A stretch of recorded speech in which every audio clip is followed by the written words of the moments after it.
Hi, this is Patrick here today in Fountain Valley and doing a video around here.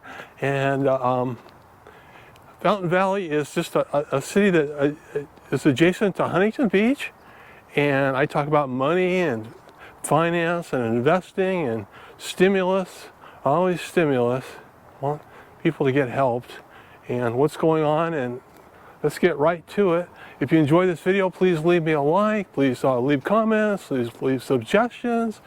I chose this today because my cousin's husband used to live here in Fountain Valley, and amazingly I did too for a while. I lived here about 15 years ago. I rented an apartment on, what street was that? I can't even think. It was off of Warner, right by the Mile Square Park.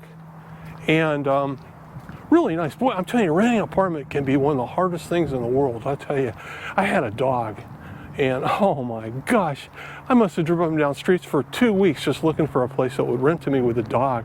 It's like, you're better being a criminal, I think, you know, and finally found a place, and oh, it was so nice. I have a home again. I had moved from Oklahoma, and I didn't want to buy a place right away, and it's just getting settled, and having a dog is something else. So, and that was 15 years ago. I can imagine how hard it is now. Anyway, I wanted to get my, I'm always walking through neighborhoods. I thought I'd go through this neighborhood, and my Keppa wanted to see what his old home looked like now. And, you know, I was looking it up on the map, and then I decided to look it up on, just type in the address, and came up on Zillow. And, you know, what really surprised me was that, I mean, not the prices so much with, let me say it, the prices like in 1 year in this neighborhood have gone up, according to Zillow, and it might be a mistake, Zillow makes mistakes, but they said like a house that was $975,000 a year ago. Let me show you. And there's, you know, houses really vary in here. Some are just super nice and some are more average, you know, and just a nice neighborhood. And but some that were like $975,000 a year ago were just under $1.4 million. I'm going, that's like 40% increase. And I guess that might be right, because houses have gone up, if you think about it, they've gone up, holding the camera up a little higher here, but they've gone up 19.5% in the US. So you figure some neighborhoods maybe go up 35, 40%, and some only go up 10%. But God, it just shocks you, you know. You're saving up for a house, you know. How much just I get $1 million, a loan for $1 million to buy that house, and then by the time you're ready, well, you can't buy it for $1 million anymore. It's $1.4 million. Oh my gosh. And I can't tell you if real estate is going to keep going up or not. My inclination is it will for a while. And my thinking on that is because there's no homes for sale. If you look around neighborhoods, you don't see any houses for sale at all. And a third of the homes that get sold to investors. And, you know, so that cuts out a third. And then the interest rates, even though they're creeping up a little bit, they're still really, really low. And people are going to, what's it, FOMO, they're going to get priced out. And so, you know, there's that incentive to buy too. And then rents are getting really high. You know, rents have gone up 16.5% in 1 year. So if you're renting, your rent's getting higher and higher. Interest rates getting higher and higher. Houses you see are getting higher and higher. And these big, mutual funds and overseas buyers are buying them all up. You know, you feel like if you don't get a house soon, you won't have one. But on the other hand, when houses start going, I remember this in 2008, when, you know, houses start going up crazy amounts, all of a sudden the whole market drops. So there's that sense that could happen, but that could not happen too. I don't know, your guess is as good as mine. If you find something that's really a good value, and it, you know, or a duplex that you can rent out one unit to cover your house payments, if it doesn't drop too drastically, you're still better off because you're making payments, you're building up equity, you own it, and you're locked into that low interest rate, and that makes a lot of difference. I remember when I was young, you know, like interest rates were, you know, 14%, and they're not that cheap anymore. I mean, they're not. I'm losing my focus here. I think of these bushes here. These bushes always look cool when they're little plants, and they get big and they get that flat top, and they just look funny. I have a few in my patio, and those distracted me because there's the ones across the street. They just let them get taller and taller. but you chop them, they just look kind of weird to me. They never connect. They're just, each one's an individual tree. I have opinions on anything, ladies and gentlemen. Opinions on anything here today. And this is a cul-de-sac. This is a nice street. It backs up to a busier street behind it. But you know, this is a nice house, for instance, right here. It has all kinds of parking and extra space around it. But boy, I mean, I feel sorry for younger people trying to buy a house, and you're going, how much would that house be? It looks real nice, 3-bedroom, 2-bath. You know, 25 years old. Used to be about 25, 35,000 in the 70s. How much is it now? Oh, it's like $1.8 million, you know? It's just like, go what? So who knows? It's a real classic car here, huh?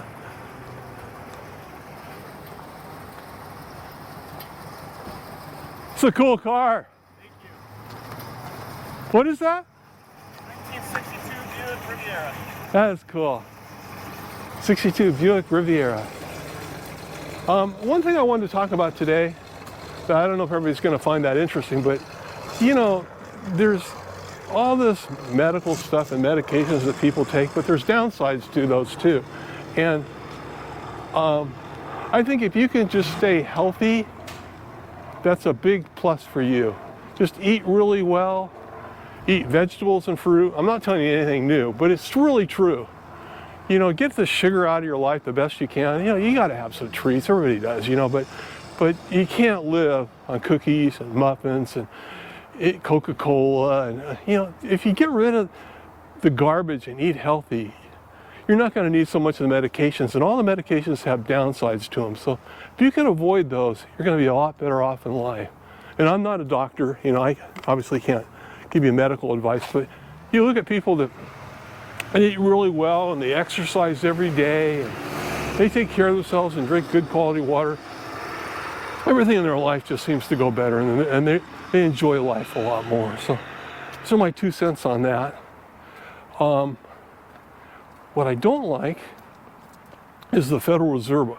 I'm feeling like they're in a bad situation because they,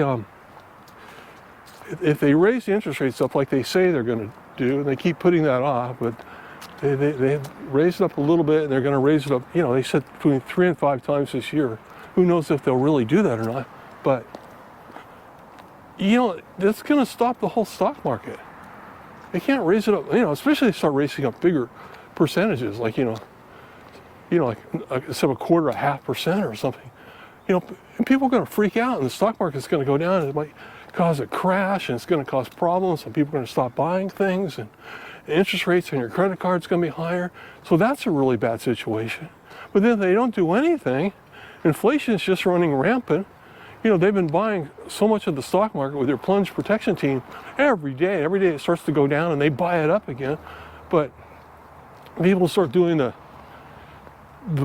buying the dips, and that's crazy, and that's not a normal situation. And then when it does fall, it's going to be horrible. They're messed up. They printed way too much money, and it's catching up with them. So that's one of my big worries. You know, I don't know, you know, whether to invest or not invest. You know, like what to buy your guess is as good as mine. I mean, gold and silver have done nothing, but they could really start going up, you know, because there's something that's stable, at least, you know, so as opposed to a paper dollar. It don't become Venezuela here. So I don't know, you know, you want to give people advice when you're talking about money and things, but I don't know any more than you do. You're seeing the same things I am, but you know it's crazy, and you know the market's getting pumped up. I think it's pretty obvious that to most people, and you know when it falls, it could just fall so fast and so quick. Let alone Bitcoin or Ethereum. I mean, wow, you know, 10% in like 3 or 4 hours. It's crazy, and then it always seems to recover. But is that going to keep happening? I don't know. I mean, at least with a house, you own a house, you have a place you can live.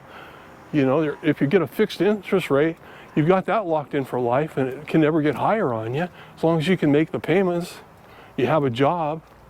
If you have a little unit or apartment on, it's better yet.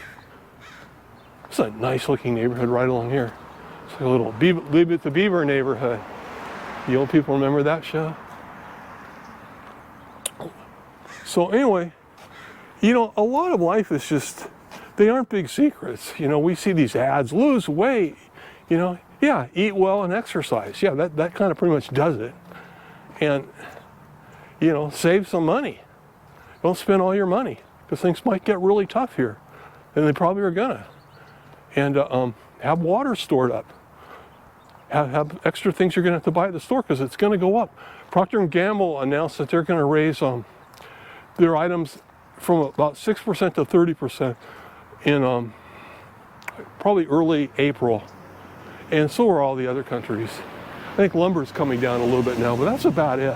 Everything else is just going so sky high, and you gotta just protect yourself. What else can I tell you? I don't have much more to say today. I just wanted to kind of walk through this neighborhood and say hello. And if you didn't catch Trump's speech today, it's pretty interesting. I don't want to get political on you guys, but it was pretty good. It's a real Trump thing, and the rioters and the Capitol and all that, and his views on. And I try not to get political on these things, but I will say, you know, I like to mention things that are happening and ask you your comments and what you think about it. And it's amazing, two people can watch the same thing and have completely different views. And I'm not a Democrat, and I'm not a Republican. In fact, the last two presidential elections, I voted the opposite way. And I don't know what I like anymore, but I'll tell you one thing I don't like. I don't like all these politicians that are getting all this money from corporate people, and it's on both sides. That really annoys me to death. And it's just like they're not working for us. We're paying their salary, and big salaries, and then they turn around and got to take a, you know, $500,000 donation from some corporation. That's not right. Look at Joe Manchin. He's taken $500,000 donation, you know, and then he's voting against all the climate changes that everybody wants, and all the things that people really need. And families with kids that need that help, and he's not going along with any of that, but he's taking all that money for himself, his big, huge donations. His wife owns coal. He owns coal. Like, how does he have $500,000 for the coal? I think his wife has $500,000 or $600,000 too. And then he's voting on the climate change. Is that fair? That's not fair at all. You know, and then his daughter got involved in the pharmaceutical industry, and I think she got about 20 or 30 million for that, and she voted on something got made on it that they wanted, and got made an employee of the pharmaceutical industry, and makes huge amounts of money, and then raised up all the prices on these drugs that are causing people that were paying, you know, $10 for it, now they're paying $300 for it. They don't have our interest in it at all. And then they're trying to do that bill about the stocks so that congressmen can't buy stocks. You know, I mean, Nancy Pelosi made all that money on the stock market. You know, she's worth $135 million. She didn't make that money working at the Senate, I'll tell you that. And she goes, oh, you know, my husband bought all those stocks. Yeah, well, do you guys talk? Did you give her the information that he got from you that no one else has? Of course she did, yeah. And they're trying to pass a law about that, so they can't do that. And a lot of people signed on, but, you know, a small percentage. But even the people that signed on aren't really going to vote for it. They'll go along because they know it's not going to pass. You know who was funny to me was Matt Gaetz, the Republican congressman from Florida, who got convicted, not convicted, but he's coming pretty close to going on trial for soliciting underage girls, and a few other charges that go along with that. And anyway, he's on the congressional committee that oversees what he did. I mean, that's like you being on trial, and then you're also the judge. It's so crooked, the whole thing. You know, and that's a Democrat, that's a Republican there, and there's a Democrat over here I just talked about. And they're all doing this stuff, and it's just so wrong. This is our government, you know, and, you know, they get all these corporate donations, and the individual that could be, I mean, I'd just rather pick 50 people standing in line to get into Walmart and have them run our country. But you can't get those people because no one knows about them, because they don't get the $500 million donation to run for president or whatever, you know. What did Biden get? He got $200 million. Of course he's a corporate president. You know, and Trump would be too. They all are. But it's just, you know, I just don't feel like we're getting the democracy that we all want. It's kind of a shame. No, I don't want to leave you on that horrible note, but isn't that sad that it's like that? You know, I just take the first 20 people you see on the street and give them a tenth of what the senator's making. They'd be so happy with that salary, and the world would probably be a better place. Same time, even despite the geoengineering sky here, all the chemtrails, they're all kind of smeared over. They aren't real clouds. That's how you can tell they're chemtrails. Well, I am full of opinions today. Anyway, there's a pretty tree right there. How about that? And you know, it's not raining, and the weather's beautiful here in California. I mean, I think we're like 64, 65 degrees, and you just can walk around in freedom and nice homes and nice neighborhoods and enjoy life. And hopefully we won't have to wear a mask too much longer. I think that's kind of getting to the point where that's going to be over pretty quickly. The Omicron seems like it's really slowing down now. So there's a lot to be thankful for, and thank you for watching my video. If you enjoyed this or have any comments, please leave them for me. And I appreciate you guys coming in and being part of my audience. God bless you all. Bye-bye.